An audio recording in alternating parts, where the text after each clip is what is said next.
Assalamualaikum warahmatullahi wabarakatuh. Apa kabar anak-anak ibu yang soleh dan soleha hari ini? Alhamdulillah, kita masih diberi Allah kesehatan dan nikmat yang tak terhingga. Pada kesempatan ini, ibu akan menjelaskan materi pendidikan agama Islam dan budi pekerti di kelas 4 SD.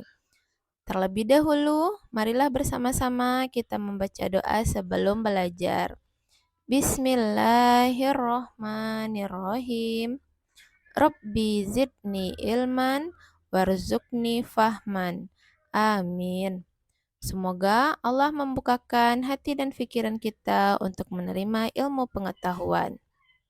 Ibu harapkan setelah materi ini, anak-anak ibu yang soleh dan solehah dapat menjelaskan pesan-pesan pokok yang terkandung dalam Al-Quran Surah Al-Hujurat ayat 13. Sebelum kita akan membahas pesan-pesan pokok, terlebih dahulu kita membahas asbabun nuzul dari Al-Quran Surah Al-Hujurat ayat 13. Kisah yang pertama ada pada saat Rasulullah Shallallahu Alaihi Wasallam memasuki kota Mekah pada peristiwa Fathu Mekah. Bilal bin Rabah naik ke atas Ka'bah dan menyerukan azan. Maka sebagian penduduk kota Mekah terkaget-kaget. Ada yang berkata, budak hitam inikah yang azan di atas Ka'bah? Yang lain menjawab, jika Allah membencinya, tentu akan menggantinya. Maka turunlah Al-Quran Surah Al-Hujurat ayat 13 ini. Kisah yang kedua menceritakan tentang Abu Hindi yang bekerja sebagai seorang pembekam. Rasulullah Shallallahu Alaihi Wasallam kemudian meminta kepada Bani Bayadah untuk menikahkan putri mereka dengan Abu Hind. Akan tetapi mereka enggan melakukannya dan memberikan alasan jika Abu Hindi merupakan bekas budak mereka. Sikap mereka sungguh keliru dan dikecam oleh Rasulullah. Sehingga Allah menurunkan surah Al-Hujurat ayat 13 yang kemudian mengatakan bahwa kemuliaan di sisi Allah Subhanahu wa taala bukan karena keturunan atau garis kebangsawanan, melainkan karena ketakwaannya. Baiklah, kita masuk kepada pesan-pesan pokok yang terkandung dalam surah Al-Hujurat ayat 13.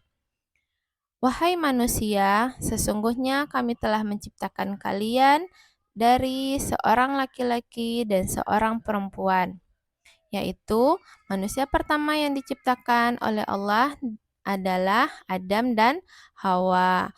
Seluruh manusia sama derajat kemanusiaannya, tidak ada perbedaan antara satu suku dengan suku yang lain. Kemudian kami jadikan kalian berbangsa-bangsa dan bersuku-suku supaya saling mengenal. Kemudian Allah menjadikan kita berbangsa dan bersuku-suku supaya saling membantu, saling melengkapi, saling bekerja sama, bukan saling mengolok-olok dan saling memusuhi antar satu kelompok dengan kelompok lain. Karena sesungguhnya yang paling mulia di sisi Allah Subhanahu wa taala adalah orang yang paling bertakwa.